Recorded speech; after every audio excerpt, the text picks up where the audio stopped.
Okay, we're now doing our third video. This is Needle.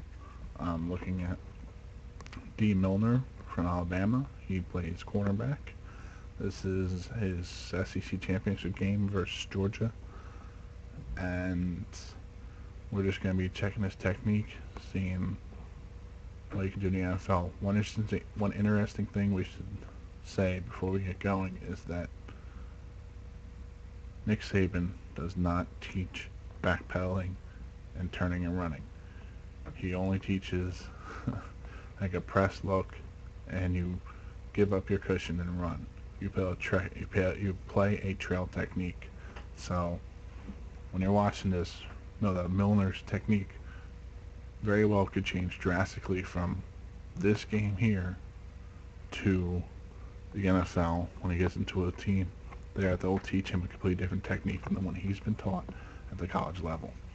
So let's get going here. He's playing a few yards off the ball. You can see a trail technique where he just kind of, he's going to use his speed to catch up with the players. At the bottom of the screen down here, makes a tackle. One thing that an issue is he's not the most surest of tacklers. You see a little bit there, he's getting pushed back. It's always a little difficult watching to see how a corner plays against pass and how he plays against run. We're obviously more concerned with how he plays against pass. There's a good press. He actually forces the wide receiver to take a 3-yard route rather than a 5-yard route. That's good press. Now he gets to play against the run a little bit here. He closes the hole, holds his outside contain. Not a bad play. It's up at the top of the screen. He's backing up. And you see there's no back pedal. A little bit, almost like a zone coverage. And he reads it well, attacks the ball. Again, he's playing trail technique here. He wants to be a little bit tighter. A little bit tighter to the wide receiver. Let's just take a quick pause. See, there's a decent distance here between him and the wide receiver. He has help inside, and he does like this trailing. He does like to play a little bit off. I think that's more of Saban's coaching, but also he has good recovery speed. He can jump up on wide receiver fairly quickly. He'll play that hip pocket very well. Backing up, get about 5-yard cushion, run play. He's not afraid of contact. Wide receiver's playing off the ball, so there's no potential for press. Throws a little shoulder there. Okay. You get to see him a little physical. It's always a good thing. It's not negative. He's willing to get involved in a play. Now he's up on the ball. Kind of misses his press a little bit. But I think he has help over top. This number 6 is a safety. Yeah, he had help over top. Not the best play from him. He blew off the man.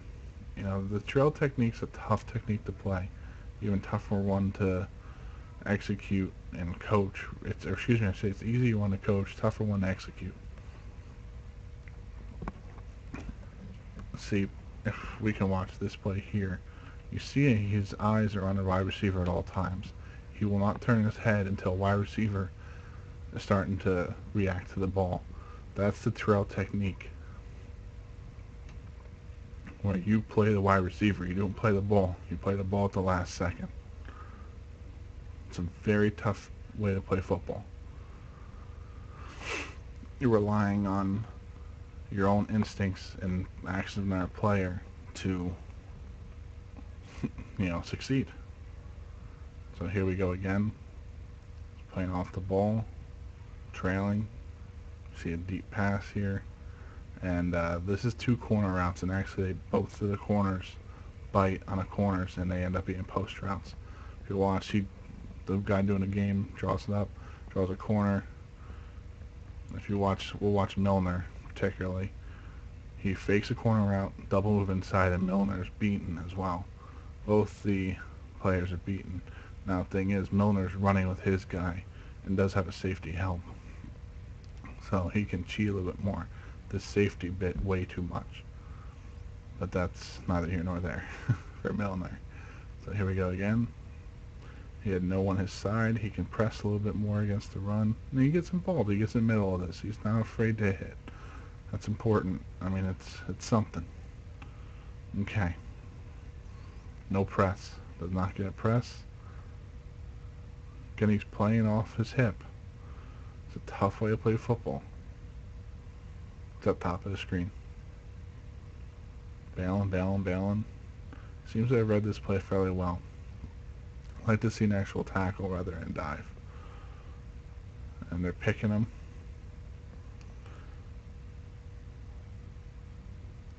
I mean, that's offensive pass interference. It's a pick play.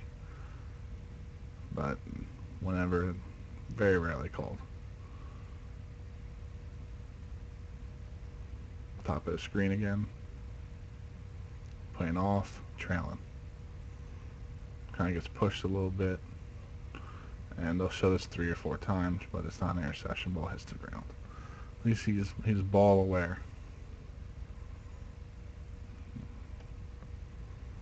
But most cornerbacks and D-backs are.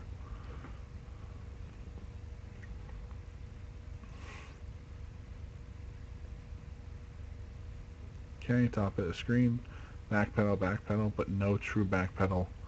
You see, he just kind of bails out. And here's the last play of the game.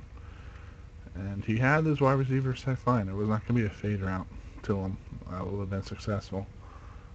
Actually, a fade route would have been successful down here. So, okay, that's D. Milliner. He is projected as a early first-round pick, potentially top 10. I would say definitely top 15. He's a player that a few people feel differently about. Personally, I like him. I think that there's some redeeming qualities. He is physical. I think he can play press man. I think he can be coached. But that is a big question mark. Is he got to be his own corner? A la Richard Sherman. Is that what he has to play? So, we will see what he does next year. But personally, I do believe he can be a press man guy and be successful in the NFL. So, alright, thanks for this one. Tune in. Next up will be Deion Jordan. So, appreciate it, guys.